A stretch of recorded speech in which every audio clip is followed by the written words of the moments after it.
Tava claro quando a gente começou, não foi? De repente a cidade foi ficando toda natural. Eu me lembro que quando eu comecei a praticar, sabe? Aí tinha uns feriados assim longos, aí o povo viajava, eu ficava falando do apartamento que eu morava. Eu digo, eu vou tirar um proveito desse feriado aqui, já que eu não vou viajar mesmo. Aí ficava no apartamento que eu morava, fazia um retiro. Você acordava 4 horas da manhã e até onde eu aguentava, fazendo só o zazen. Zazen que rim, zazen que rim. Aí, aí às vezes saía pra almoçar, aí descansava um pouquinho, aí voltava, zazen que rim, zazen que rim. Ficava 3 dias, entendeu? Só desse jeito assim, de boa, sabe?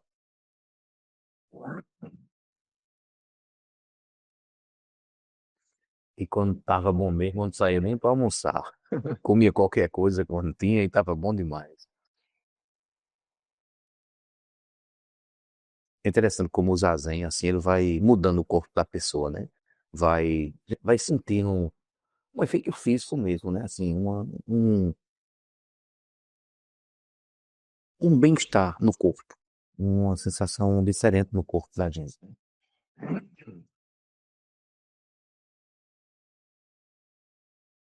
Mas é muito difícil fazer zazen, assim. É muito difícil. Tem um texto do mestre Keizan, que é um dos fundadores da Sotosho, que ele fala assim, ele diz assim, né? Ele vai dando umas dicas do que a gente pode fazer para poder praticar. Aí quando é do meio para o fim do texto, aí ele vai dizendo, se você fizer isso, mas não funcionar, faça isso. Se fizer isso, mas não funcionar, faça isso. Aí chega uma hora que ele diz assim, se você perceber que você tem muitas dificuldades em fazer o zazen,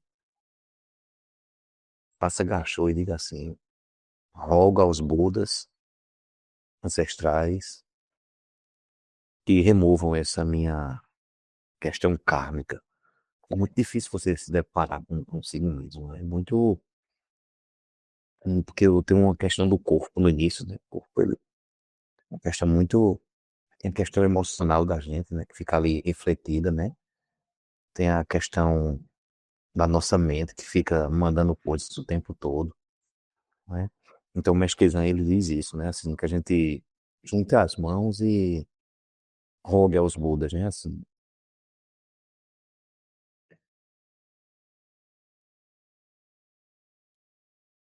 porque assim, você ficar sentado diante de si mesmo é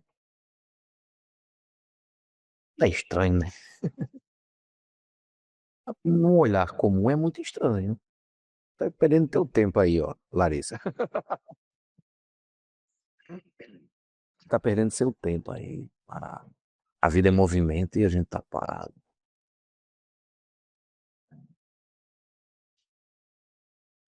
Então, assim, o Zazen tem essa característica, né, de você ficar se deparar consigo mesmo, entendeu? O Zazen é tipo uma impressora, que a gente vai se revelando ali naquele instante. As coisas estão acontecendo e a gente tá ganhando consciência daquilo que tá acontecendo, né? É mais ou menos como um relacionamento. Um relacionamento, as pessoas, elas são a nossa impressora, sabe?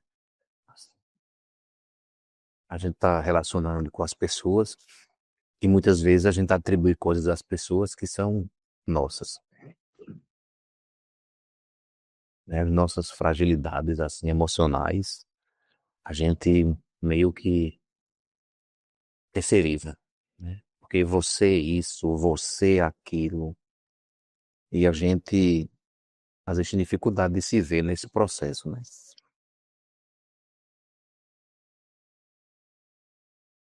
De perceber como é que a nossa mente, as nossas emoções, nossos pensamentos estão construindo aquela coisa que a gente está vivendo, né? Aí a gente atribui a quem? A gente atribui a outra pessoa. Tem uma brincadeira que eu fazia antigamente aqui, eu até deixei de fazer mais, que era uma música. de uma cantora muito conhecida, infelizmente morreu, que é Marília Mendonça. Foi Marina Mendonça. Marília, né? Marília Mendonça. Ela, em uma das músicas dela, ela diz assim: Eu me apaixonei pelo que eu inventei de você. Olha que coisa linda, né? Me apaixonei pelo que eu inventei de você. Ou seja, a imagem que a gente cria no outro e joga ali no outro e a gente tem que dar um jeitinho daquele outro manter, né? Olha que coisa, que frase bonita, não é?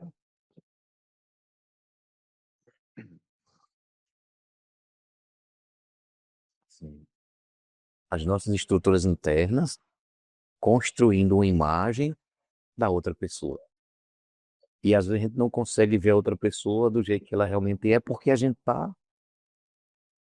dominado pelos nossos próprios conteúdos, pelas nossas próprias visões, seja pelas nossas visão positiva sobre as pessoas, ou sobre a nossa visão negativa sobre as pessoas, né?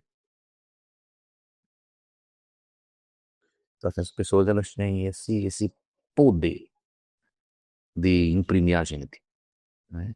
Se a gente fosse esperto mesmo, a gente iria parar um pouco, iria ver as pessoas que a gente se relaciona e perceber o tipo de relação que a gente tem. Ou seja, cada um que a gente vive desperta o quê em mim? Tal pessoa, pá, outra pessoa. Que aquilo despertam na gente, sabe? É um exercício tão bom de fazer,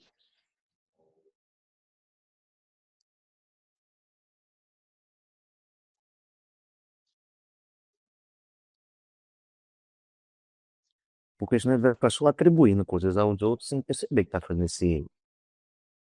esse processo, né?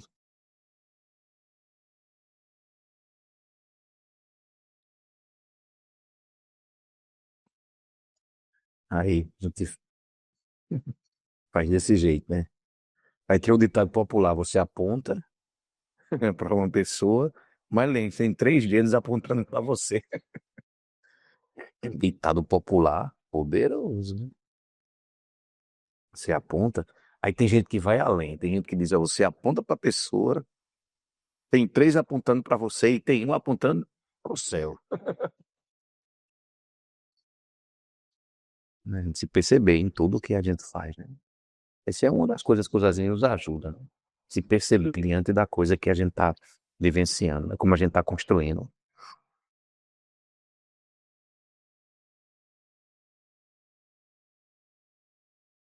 E o interessante é que depois a gente pode chegar à conclusão que essa forma de ver,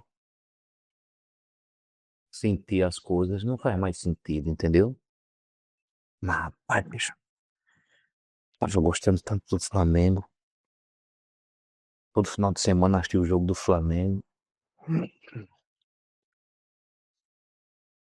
Comprei até uma TV por assinatura para assistir o jogo do Flamengo. Assinei, né? Comprar o cabo não compra não. Não tem dinheiro pra comprar não, né? Assinei uma TV por assinatura para assistir o jogo do Flamengo. Aí, de repente aquele jogo vai perdendo o sentido, entendeu? As coisas vão perdendo o sentido.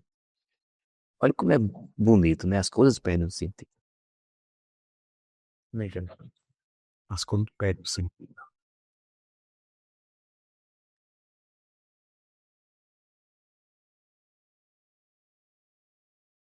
Aí vai perdendo o sentido. A gente fica meio deprê.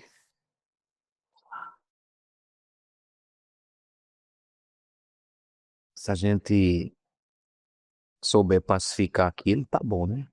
A gente vê aquela coisa que tá perdendo sentido pra gente. Não conseguir pacificar, se resolver, tá bom demais. Mas o que geralmente a gente faz? A gente vai deixando acumulando, acumulando, acumulando, acumulando. Aí fica um bocado de troço que não serve mais na vida da gente, né? Em- Empatando, atrapalhando, como se diz, né? É muito bom a gente. pensar a respeito dessas coisas, sabe? Por que que não está tendo mais sentidos? Por que que não está tendo mais sentido? Essa coisa não está tendo sentido. Eu posso ressignificar, eu posso dar um novo sentido, eu posso dar novo valor, ou não. Ou é melhor eu deixar passar? Porque tem coisas que a gente precisa deixar passar também, né? Tem coisas que a gente precisa deixar passar.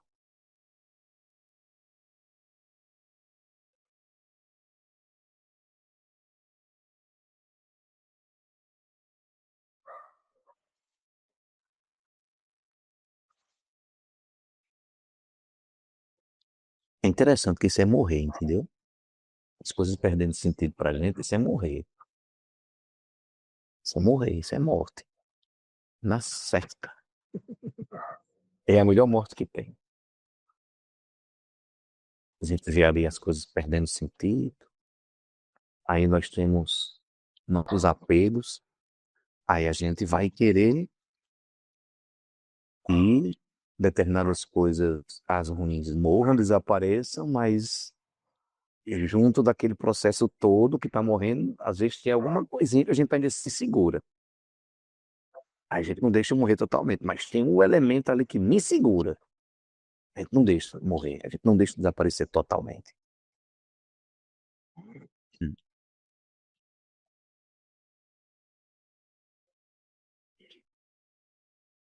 De tempos em tempos é bom morrer. De tempos em tempos é bom morrer.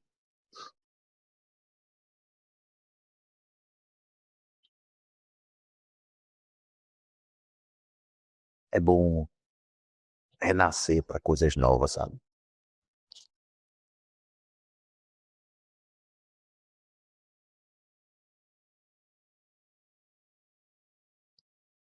Mas se a gente vê a mente assim,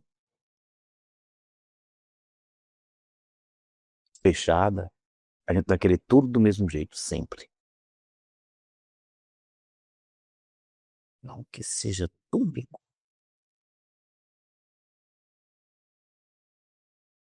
Mas é difícil que as coisas sejam sempre iguais, né? E tem gente que ainda fica com raiva da vida quando as coisas não acontecem do jeito que a gente programou. Porque a programação só existe na mente da gente. Ah, na minha mente, não, na minha mente amanhã eu tô com o dia totalmente já organizado. Tudo, tintim por tintim, que eu vou fazer todo horário. Só que existe a tal da impermanência, né? Vê uma coisa assim, passa uma rasteira em você, alguém vem e te chama para fazer alguma coisa. E eu tenho muita dificuldade de sair do programado, entendeu? Muita dificuldade de sair. Por mais que eu falo de impermanência, de interdependência, das coisas mudando, quando as coisas que eu programo vão para um outro lado, aí eu pego todas as rédeas possíveis assim, faço de tudo para que não mude. E gera um sofrimento, entendeu? Gera um sofrimento. A gente fica segurando.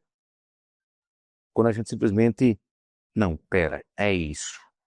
O que eu tenho para fazer aqui agora é isso. Então eu preciso fazer isso aqui.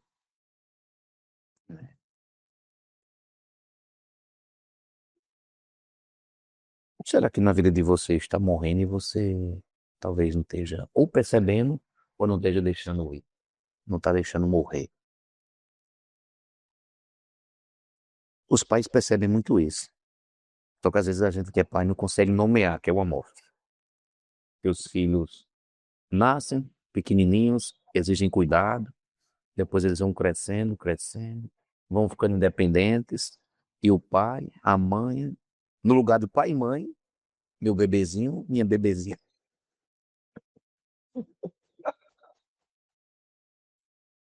Aí o bebezinho com 50 anos, olha assim.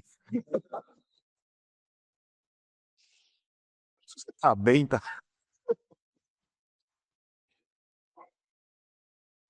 É natural morrer, entendeu? Morrer em vida é uma coisa natural, é saudável. Você perceber que as coisas estão morrendo dentro de você é natural. E também não precisa se desesperar. Não precisa desesperar. Porque as coisas também têm um ritmo próprio, sabe? As coisas também vão se ajustando. As coisas têm uma dinâmica. E essas coisas elas vão se ajustando, ora porque a gente age, ora porque a dinâmica das coisas vão se ajustando.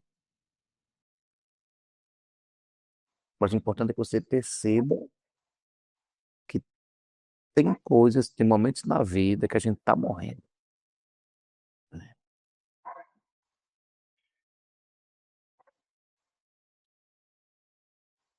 Mais ou menos a gente que é professor, dá aula a um aluno, aluna, aí fulano é de um jeito, quando você menos espera, fulano está trabalhando. Rapaz, fulano mudou tanto. É lógico. O tempo passa, as pessoas mudam, as coisas vão. O processo natural da vida é esse, as coisas mudarem. Mas nem sempre a gente quer que as coisas mudem. Aí o Buda fala que o nome disso é limite. É o sofrimento causado, não é nem pela impermanência, é pela não aceitação da impermanência.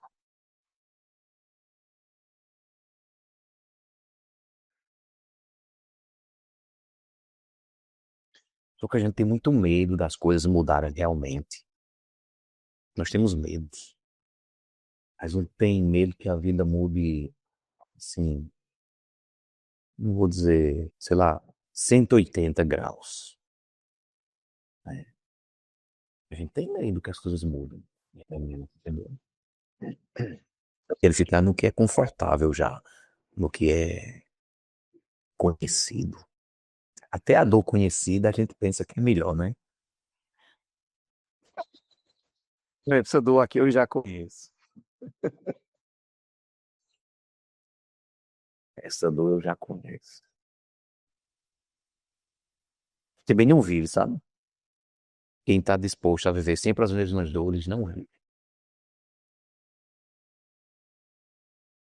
Aí quando a gente se abre assim, para as coisas acontecerem, as coisas vão fluindo e a gente tem mais possibilidade de quebrar a cara também tem, mas também tem possibilidade de ser feliz, de ter novas experiências, novas amizades, né? Novos.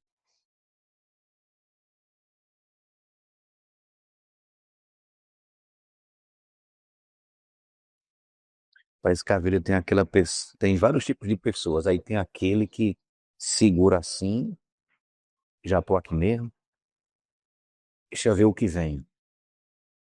Aí vai só se desviando, igual um jogo, né? Se não acontece no cara, opa, passei por isso aqui também, tô bem. Aí tem aquelas pessoas bem aventureiras, né? Que gostam de se jogar, pá, se joga na correnteza, tá entendendo? No fluxo da vida. Essa vive, né? Enquanto que aquele outro tá ali parado só, se desviando, não está vivendo. É uma sobrevida.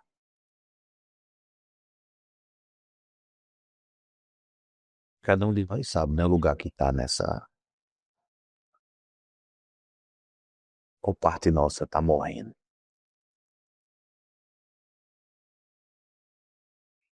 Mas não se preocupe, não. Porque do mesmo jeito que morre, renasce. Essa é a beleza da vida, é essa também. Tá indo embora, tá. Mas outras coisas vão vir, né? Outras situações vão aparecer. A vida ela vai se renovando também. Eu acho que a maioria de vocês não tem os mesmos amigos de infância. Quantos? Bem menos, né? A vida tem uma dinâmica, né? E aqueles do nosso coração, né? Que a gente faz, que tem um cuidado, que tem.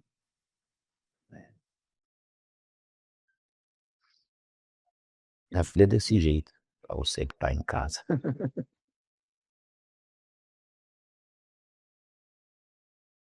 A segurança que a gente tanto procura, a gente tem que encontrar dentro a nossa segurança emocional, mental, né? As nossas certezas internas. Isso que realmente é que deveria nos dar segurança. E não um telhado. Vocês viram o que aconteceu agora na Tailândia? Mianmar, teve um terremoto lá e pensava que a segurança era só internamente dentro do casa, né? A segurança, a gente precisa desenvolver sempre uma segurança interna, né? Essa coisa assim, esforço seguro.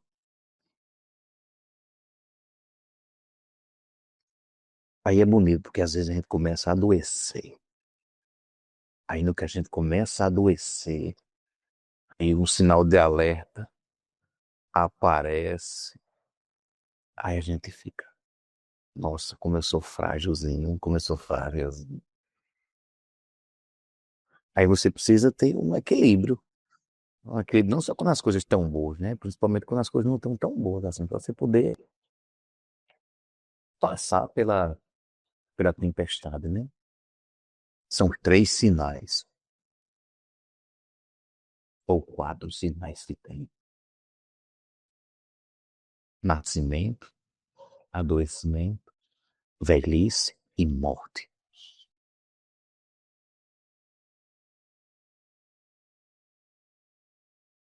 Nascer, envelhecer, adoecer e morrer. O bobo pensa que a morte é só do corpo físico, entendeu? Mas não é só do corpo físico, por mais dolorido que possa ser, por mais dificuldade que a gente tenha de se relacionar com a morte dos outros, com a nossa própria também, mas falo principalmente na morte dos outros. A gente também deveria estar preocupado com essa morte nossa, em vida, né? A morte em vida, que é. Essa faz diferença.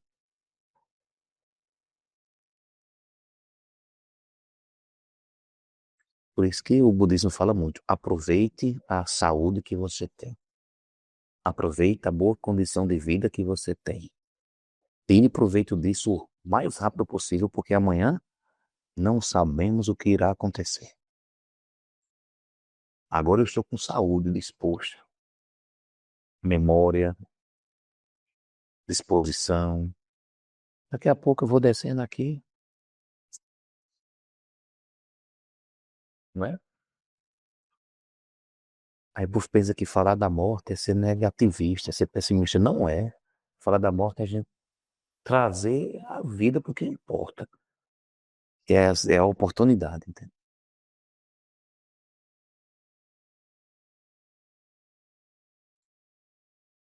Pois é.